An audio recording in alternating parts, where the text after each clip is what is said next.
भी राजा था, उसके 3 संतान थी और दुर्भाग्य से तीनों मंद बुद्धि, बंद बुद्धि, कम बुद्धि, यानी कि कहें तो मूर्ख थी। मूर्ख, उन्हें पता ही नहीं कि किस चीज का उपयोग करने से उनका नुकसान हो सकता है।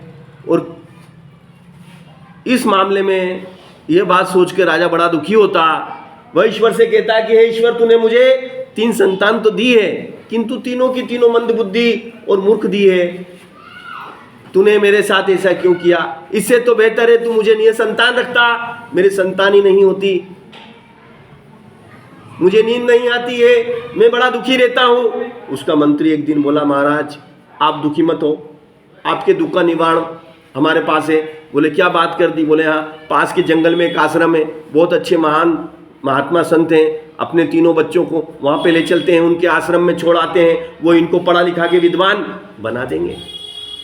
बोले ऐसा है क्या? बोले चलो अभी चलो। निकल पड़े रथ में बैठ के। जैसे ही आश्रम आया, राजा दौड़ा गया और उस महात्मा के पांव पकड़ के रोने लगा कि मुझ पे कृपा करो, मुझ पे दया करो। मेरे ये 3 पुत्र जो कि महामूर्ख हैं, इन्हें किसी भी तरह से शिक्षा देकर इनका एक सामान्य जीवन जीने लायक इन्हें बना दो, ताकि मैं अपनी जिम्मेदारी पूरी कर सकूं और अपना राज्य इनको दे सकूं। महात्मा ने कहा डोंट वरी, आप चिंता ना करें, हो जाएगा, ऐसा महात्मा ने कहा। अब महात्मा उनको शिक्षा देने लगे। शिक्षा देते पूरी शिक्षा कंप्लीट हो गई। महात्मा ने सभी प्रकार के मंत्रोच्चारण, सभी प्रकार की विद्याएं, सभी प्रकार की कलाबाजियां बच्चों को सिखा दी। संदेश भेजा, आपके बच्चों को हमने परफेक्ट कर दिया है, पारंगत कर दिया है, निपुण कर दिया है। अपने बच्चों को अपने राज्य में ले जाओ, अपने महल में रखो। अब यहाँ पे इनका कोई काम नहीं है। राजा रथ लेके जाता है, राजा रथ लेके अपने सारथी को भेजता है, जाओ अपने राजकुमारों को लेके आओ। राजकुमार गुरु का आशीर्वाद लेकर निकल पड़ते हैं रथ पर अपने महल, अपने राज्य की तरफ। रास्ते में जंगल से निकलते हैं तो उनको एक कंकाल दिखता है। वो कंकाल देख के बोलते हैं, सारथी रथ रोको, ये कंकाल किसका है देखो। सारथी कहता है शेर का है, बहुत खूंखार शेर होगा, कितना बड़ा कंकाल है। अरे रोको, शेर भैया का है। अरे शेर भैया का कंकाल है। बोले भैया कैसे हुआ? बोले नहीं, हम भैया बोलेंगे, हम इसको जिंदा करेंगे।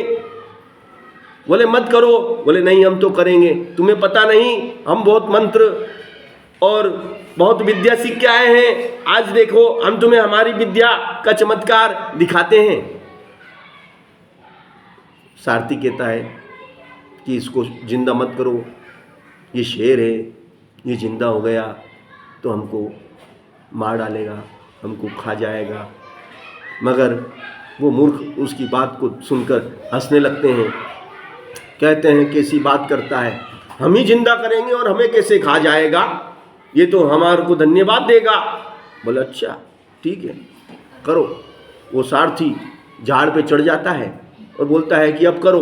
मैं तो झाड़ पे चढ़ गया, अब तुम्हें जो करना है करो। तीनों लग जाते हैं, मंत्र संत्र बोलने लग जाते हैं और तरह तरह के विद्या का उपयोग करते हुए उस पर जल छिड़कते हैं। तो सबसे पहले उस कंकाल में मांस आ जाता है। मांस के बाद में उसमें खून बहने लगता है, ब्लड बहने लगता है और खून रक्त संचार होने लगता है। फिर उसमें चमड़ी आ जाती है। फिर आखिरी मंत्र बोल के उसमें प्राण डाल दिए जाते हैं और जैसे ही शेर जिंदा होता है, जोर से दहाड़ता है और दहाड़ते ही अपने सामने तीनों राजकुमारों को देखता है और तीनों पे झपट पड़ता है। तीनों को मार के उनको खा जाता है, उनका खून पी जाता है, उनको मार डालता है। और ये सब उस झाड़ पे बैठा हुआ उनका नौकर सारथी देखता रहता है। वह बड़ा दुखी होता है कि कैसे मूर्ख थे। तो इस कहानी से हमें शिक्षा मिलती है कि हमें जो विद्या हमारे पास है, जो ज्ञान हमारे पास है, जो बुद्धि हमने अर्जित की है उसका कहाँ उपयोग करना चाहिए और कब उपयोग करना चाहिए और कब नहीं करना चाहिए, ये हमें अपनी बुद्धि विवेक का इस्तेमाल करना चाहिए। कभी कभी दूसरों की बात पे भी ध्यान देना चाहिए। कहानी कैसी लगी?